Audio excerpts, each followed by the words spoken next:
Howdy, everyone. I am still working on this canopy frame and the canopy skin.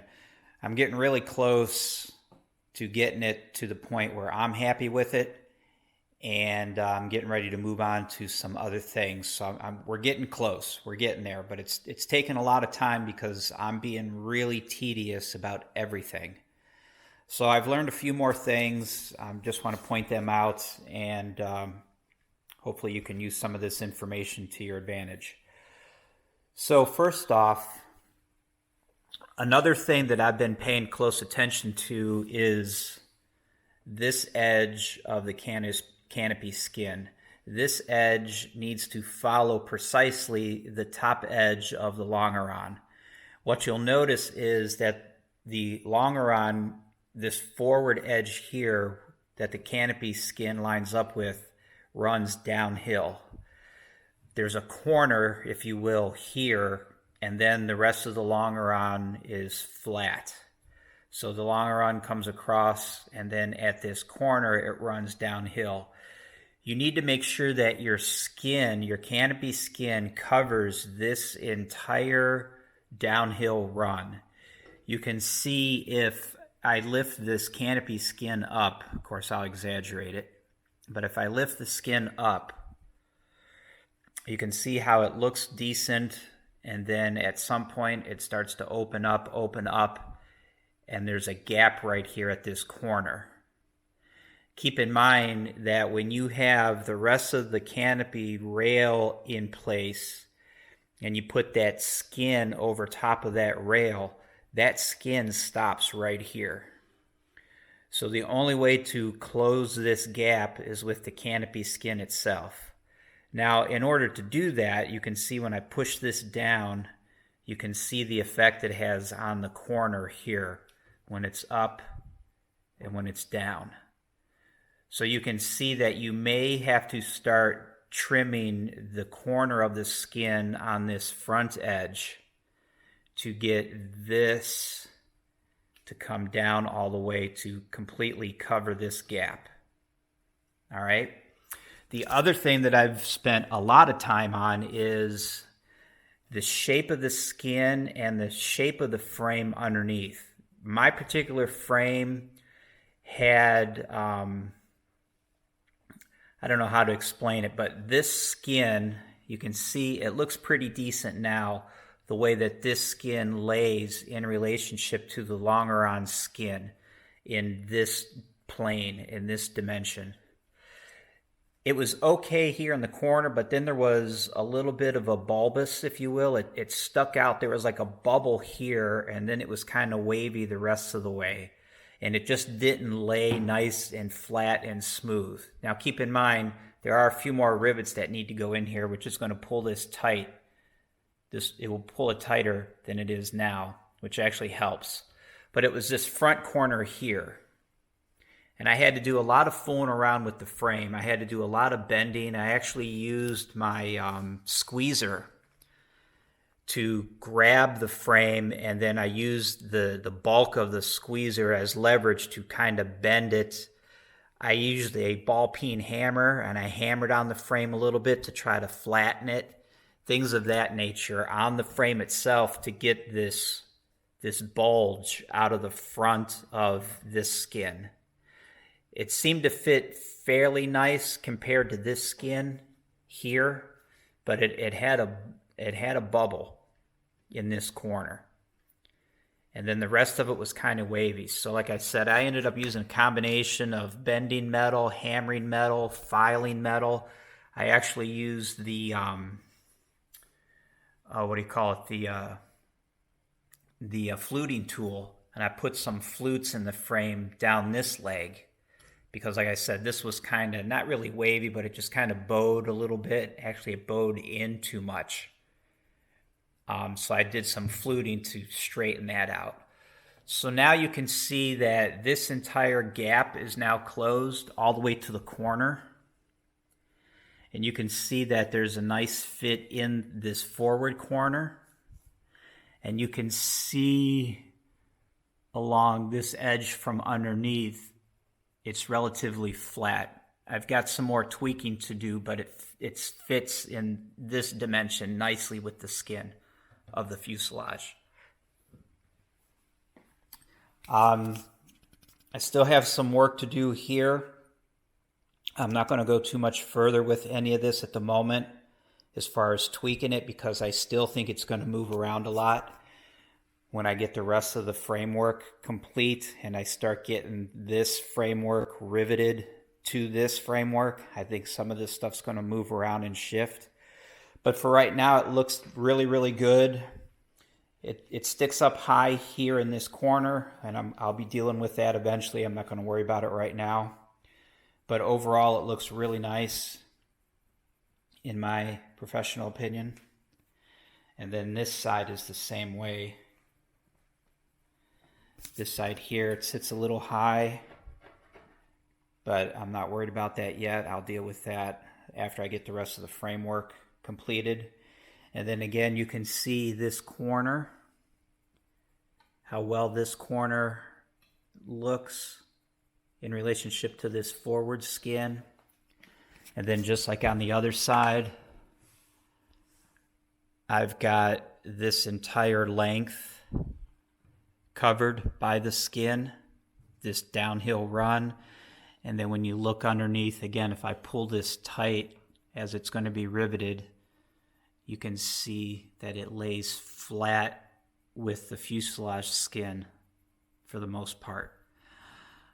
I am not going to mess with this any further as far as those little tweaks and details until I get the rest of the framing done, like I said.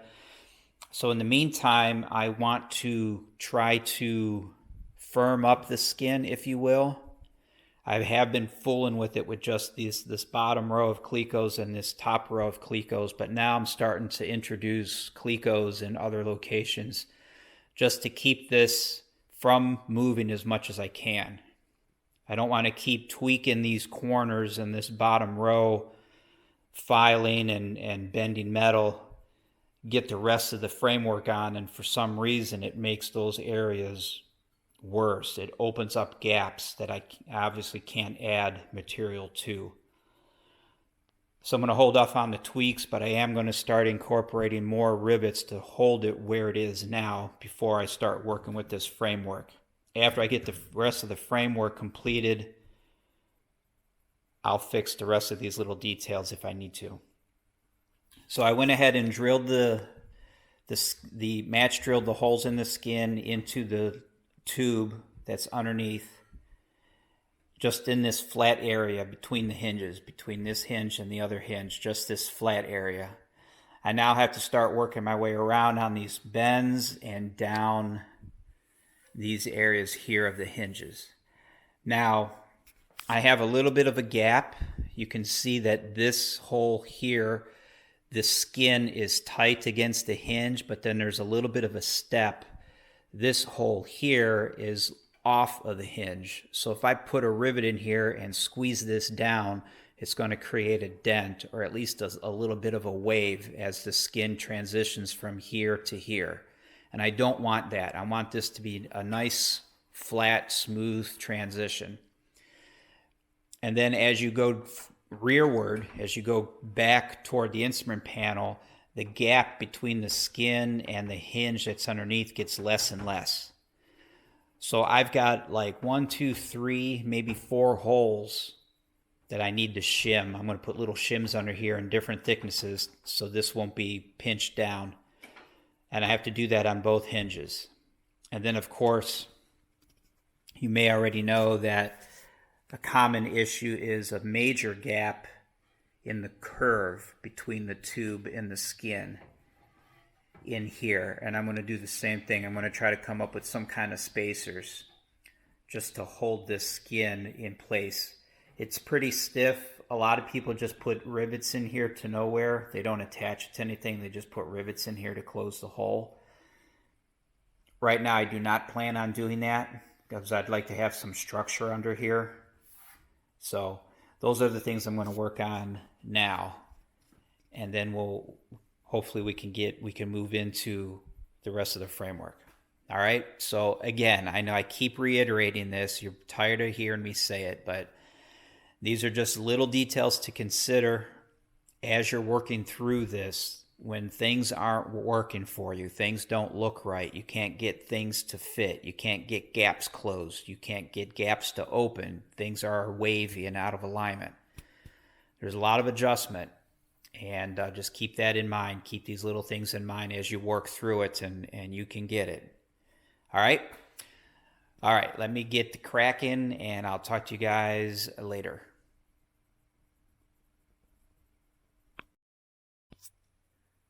I think I'm done finally with fooling around with this this forward canopy skin and frame, at least for now. Like I said, there are a lot of little things going on in here that I'm not going to worry about just yet. I'm going to wait until I get the rest of the frame done, and wait until potentially until I get the actual canopy itself in place, because I expect this to continue to shift around. But for now, I've got everything match drilled, and I've got all my different spacers and shims through here, and I'm very happy with it. I've got good gap. Actually, it's a little too tight still through this front edge. This alignment that I had talked about in the other video is really nice. The way that the skin fits in relation to the side of the fuselage is nice, and there's no stress in it really. I had pre-bent it as best I could to relieve some of the stress, so the clecos are not bringing it down and forcing it to stay in place. It kind of naturally wants to rest where it is. Same thing with the canopy in this orientation. When I open and close it, when it's closed, it wants to stay closed. It doesn't keep popping up. So it doesn't appear to be twisted at all. It doesn't have any stress in it. It lays really nice. The other side is the same way. You can see I've got good, what I would consider to be very good gaps through here. They're not excessively large. They're very minimal. I'm still going to fool with this a little bit, but not too much. It's really, really nice the way that it is. And again, this area through here sits where it needs to be now. And again, there's no stress on the skin. It doesn't want to stay propped up. When it's closed really nice. I'm happy with that. The spacers, I just jammed all kinds of different widths and thicknesses of spacers in here where I needed to put them to take up the gap between the skin and the aluminum tube. And again, I clecoed the skin through the side here and across the top. And I basically started on this flat area between the hinges, drilled those holes and clecoed. And then I did these through here. And then I did these, and then ultimately these. But when I had done that, I let the skin lay where it wanted to lay. And if there was any gaps underneath, I filled those with spacers. So I've got some spacers through the curve. I have some spacers underneath this secondary area here. And I think I've got a spacer or two in here because this cleco is nice and tight. But between this one and this one, there's a little bit of a step, a lower step, just the way that the framing and everything in here was made. So if I would rivet this one down all the way without a spacer, you'd probably see that through the skin. You'd see that little jump up. So I put a spacer underneath here on both hinges. I may have done 2 spacers, but they vary in thickness, so it's a nice gradual taper. So now that all of that is done, I've got everything aligned the way that I want it. Everything has been match drilled and all the spacers are in. So at this point, I think the next step will be to disassemble all of this and then do all the edge finishing, deburring, dimpling, countersinking, all that stuff for everything that makes up this contraption as you see it.